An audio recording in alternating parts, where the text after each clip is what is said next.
Deuxième dimanche de Carême, la Transfiguration. Se mettre en route vers Pâques, c'est choisir de répondre à un appel.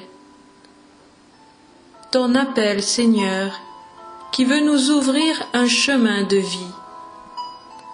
C'est la foi, la confiance en cet appel qui nous permet de vivre ce déplacement, tout comme les apôtres, à la suite de Jésus, sur cette montagne de la Transfiguration.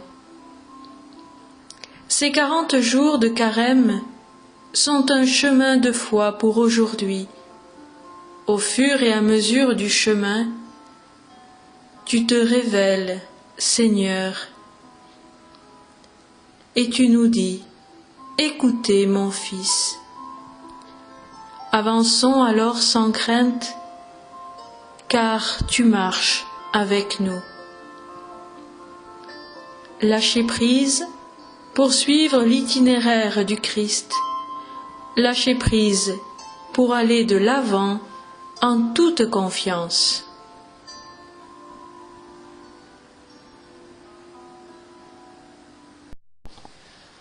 Aujourd'hui, montons à la montagne où Jésus resplendira. Aujourd'hui, montons sur la montagne où Jésus resplendira. Qui tiendra, Seigneur, dans ta lumière, qui affrontera la croix. Aujourd'hui, montons sur la montagne où Jésus resplendira. Aujourd'hui, restons dans la lumière, Jésus-Christ nous gardera. Aujourd'hui, restons dans la lumière, Jésus-Christ nous gardera. Guéris-nous, Seigneur, par tes blessures, crée en nous un cœur nouveau.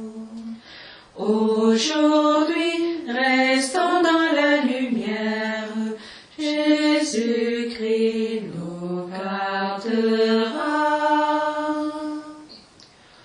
Aujourd'hui, marchons dans la lumière, Jésus ressuscitera. Aujourd'hui, marchons dans la lumière, Jésus ressuscitera. Ouvre-nous les portes de la vie, ouvre-nous les temps nouveaux. Aujourd'hui, marchons dans la lumière, Jésus ressuscitera.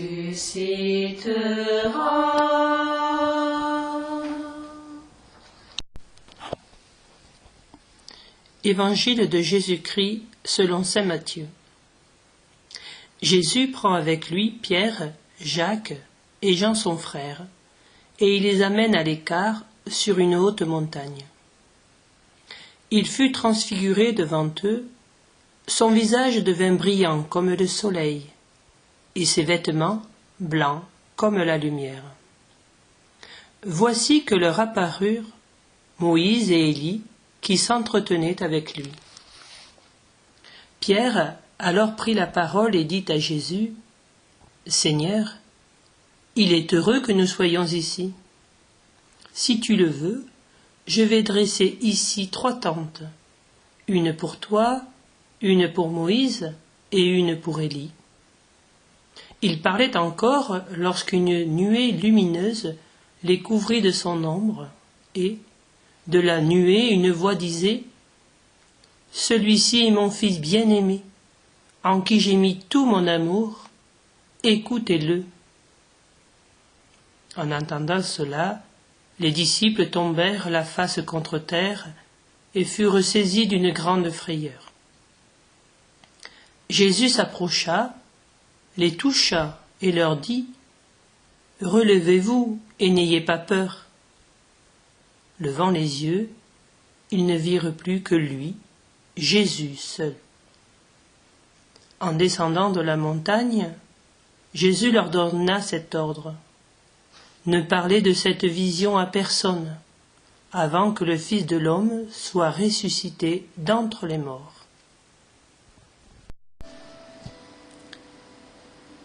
Commentaire de Claire, professeur de mathématiques et ami de la présentation de Marie.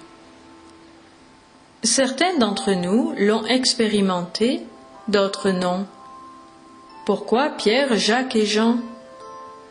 Pourquoi moi, peut-être? Mystère d'un Dieu qui appelle, qui il veut, souveraine liberté. Et voici, au milieu d'un quotidien peut-être bien rempli par toutes sortes d'occupations, souvent banales, cette expérience lumineuse, transfiguration. Mais mon Dieu, le ciel c'est aussi beau que cela? Plus encore, Moïse et Élie, deux grands prophètes qui ont contemplé Dieu, mais voilés, pas face à face. Et là, trouée de lumière que l'on ne peut relater sans la briser, que de toute façon les mots ne peuvent traduire, mais seulement trahir. On est bien là. Restons-y, arrêtons-nous, plantons notre tente pour toute la vie. Mais non, une fois de plus, nous n'avons pas compris. Pourquoi ces trois-là? Sans doute parce qu'ils auront à suivre Jésus jusque dans son agonie et sa passion. Parce qu'il leur faut repartir, se remettre en marche.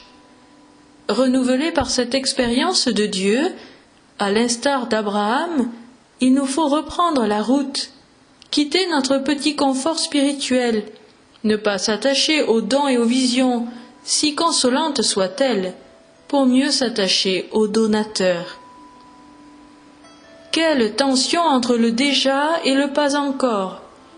Faut-il vraiment accepter que le Tabor n'est pas le régime habituel du croyant? Seigneur, elle est dure cette parole, qui peut l'entendre? Mais aujourd'hui, comme hier, sur la montagne, Jésus est là. C'est lui qui prend l'initiative, vient nous toucher, nous rejoint au cœur de nos angoisses qui nous paralysent, et même, surtout, dans nos morts. Regardons-le, et lui seul. Cherchons-le inlassablement dans le quotidien, en chacun de nos frères. Les yeux fixés sur la croix, reprenons notre marche, pour le dire avec saint Augustin: ô toi, donne-moi la force de te chercher, toi qui m'as fait te trouver, et qui m'as donné l'espoir de te trouver de plus en plus. Seigneur, merci pour ces moments de lumière que tu nous donnes de vivre. Qu'ils soient pour nous comme autant de phares pour guider notre route, à travers l'obscurité, vers la clarté de ton visage.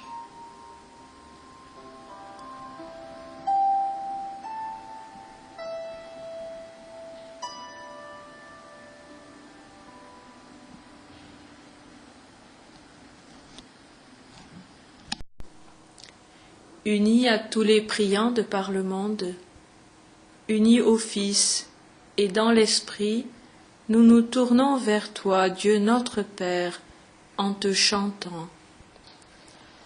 Notre Père, qui es aux cieux, que ton nom soit sanctifié, que ton règne vienne,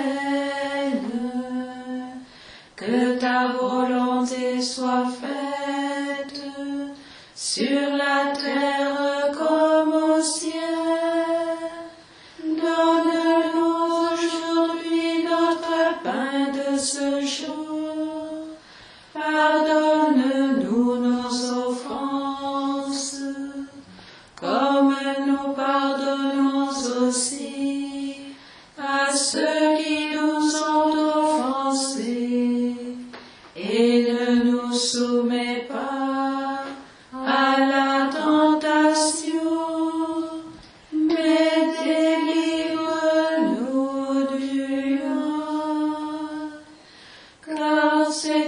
toi.